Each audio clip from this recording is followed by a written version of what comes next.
Hoy mga kababayan, Luzon, Visayas at Mindanao, no? Or Republic of Mindanao ni Digong. So ngayon po mga kababayan, by the way, my name is Kent Garcia, nabubuljak sa mga politikong kawatan, sinungaling at kriminal. So ngayon po mga kababayan, meron lang po akong isang reaksyonan at meron tayong video ngayon na kung saan karma na ba ito or na kung saan nagmamakaawa na may halong pananakot at panunumbat, no, ang ginawa ni former President Rodrigo Roa Duterte. Actually, itong sinabi ni Digong ito yung mga sinasabi ni Digong nung ginanap ang party ng mga barangay captain or mga barangay chairman sa Davao City. So ito po yung mga sinasabi niya. Oo mga kababayan, na ang sinasabi ni Digong ay may halong panunumbat, pananakot at awa. So ang sabi niya dito, tumakbo ako pagka mayor uli, kaya umayos kayo. Kaya sabi niya, nananakot na. Tumakbo ako pagka mayor ulit, kaya umayos kayo. O yan pa lang na linyahan na yan, pananakot na. At ang anak ko, si Basti, ang vice mayor or vice mayor. God forbid din magkasakit ako. Ayan, nagmamakaawa na. Mamatay ako, Duterte pa rin ang mayor ninyo. O dito na. Makikita mo pa rin yung katiwalian at gahaman, no, sa posisyon sa bayan. Kasi ang sabi niya, tumakbo ako pagka mayor ulit, kaya umayos kayo. Pananakot na yon. Ang anak ko si Basti ang vice mayor. God forbid din magkasakit ako, mamatay ako, makaawa para iboto. Duterte pa rin ang mayor nyo. Paninigurista, gahaman. Huwag ninyong iwan ang mga Duterte dahil ang mga Duterte hindi kayo iniiwan kailanman. Ayun na, nanunumbat na. Huwag niyong iwan ang mga Duterte. Dahil ang mga Duterte hindi kayo iniwan kailanman. Bakit ninyo kami papalitan? Ayan na. Nanumbat na, nagmamakaawa na naman. Wala naman kaming ginawang masama sa inyo. Ayun, nagmamalinis, nagmamakaawa, hanap simpatya. Hindi kami nangurakot, trabaho lang lahat para sa lipunan. Ayan na tayo. Eto na. Alam mo, sa totoo lang mga kababayan, naniwala na sana ako eh. Pero sa ginawa ni Digong nyo, ni Mau Digong, mga kababayan, tanga na lang po talaga. Tanga na lang po talaga ang maniniwala dyan. Alam nyo kung bakit? Dito pa nga lang, biruin nyo ha, biruin nyo. Ang sabi niya, tumakbo akong mayor, ang vice mayor ko ay anak kong si Basti. Para pag ako nagkasakit, mamatay, pakaawa, Duterte pa rin ang mayor nyo. Gahaman kasi. Biruin mo Digong ha, sa totoo lang Digong, mamigay ka naman ng posisyon. Yeah? Mamigay ka ng posisyon. Bakit? Bakit pala mga loyalista ha, at mga didilis na nood sa akin, bakit pala hindi si Basti ang ginawang mayor at si Digong ang vice? Sige nga. Kasi ganito po yan. Si Basti kasi, kapag tumakbong mayor, alam na po natin na talo po talaga siya ni Nograles. Bakit? Si Basti kasi nung nag-mayor, wala. Late pumasok, puro inom, puro surfing, palpak ang pamumuno. Bakit? Ilang mga opisyalis sa kapulisan sa Davao, positibo sa droga.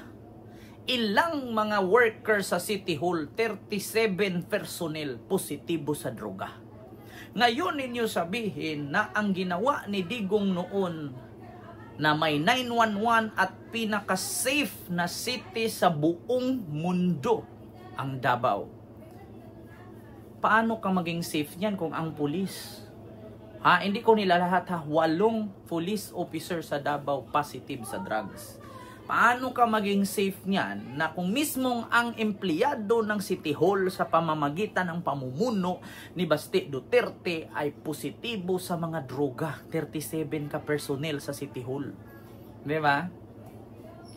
Ngayon, sa sobrang kagahaman ni Digong, tumakbo akong mayor, ang aking bisi ay si Baste yung anak ko.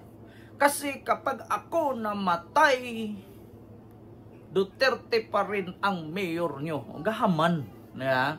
Sa totoo lang, tapos sabi niya dito, bakit ninyo, wag ninyong iwan ang mga Duterte. Dahil ang mga Duterte hindi kayo iniwan kailanman.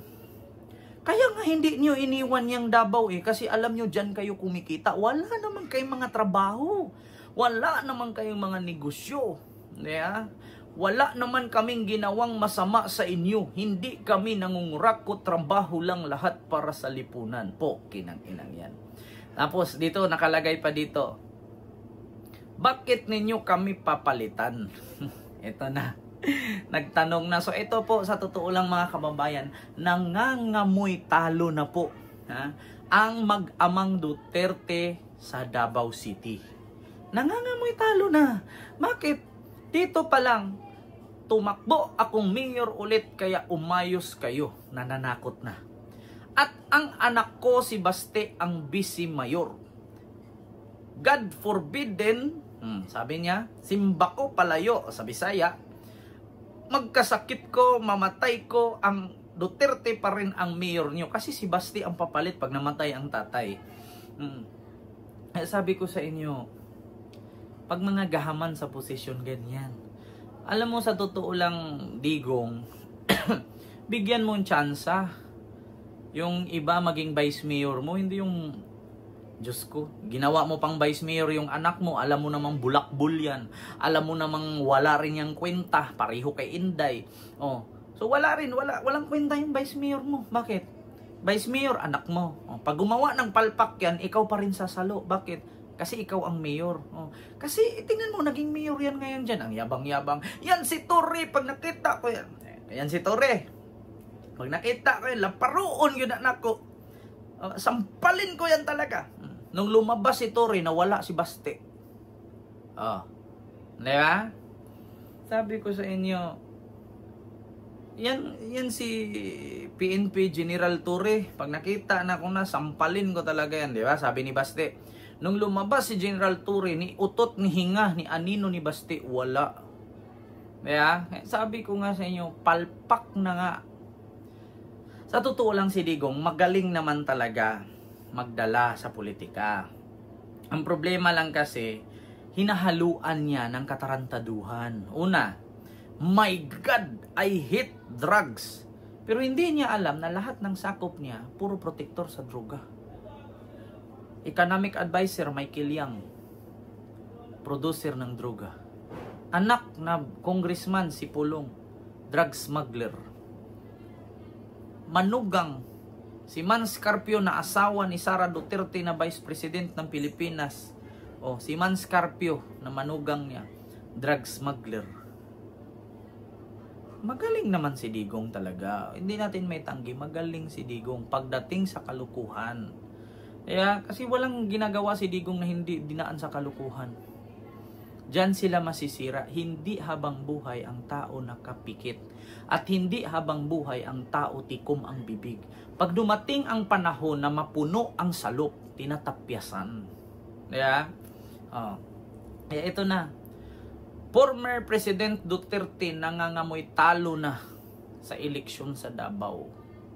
Kaya naman pala tumakbo kang mayor kasi ramdam mo na ang anak mo hindi mananalo laban kay Nograles. Bakit? Pag tinanong mo si Baste, anong ginawa ni Baste sa Davao nung ngayong termino ni Baste, 3 years. Magbigay kayo dyan sa Davao ng isang magandang nagawa ni Baste. Ngayong mayor si Baste. Nga. Ang ginawa ni Baste sa loob ng 3 taon pagka mayor niya, 2 taon pa lang pala, 2025 pa eleksyon next year. Una, na issue, mayroong 200 Chinese national na pinike ang mga birth certificate. Mayroong 2 Chinese national nag-apply ng passport, peke ang birth certificate. At meron pang Chinese dyan national na miyembro sa Pogo ni Alice Go nasa Davao din nahuli. Pangatlo, yung mga 8 police officers positibo sa droga.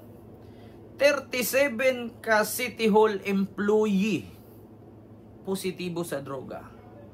Pumasok late kasi nag-surfing lasing.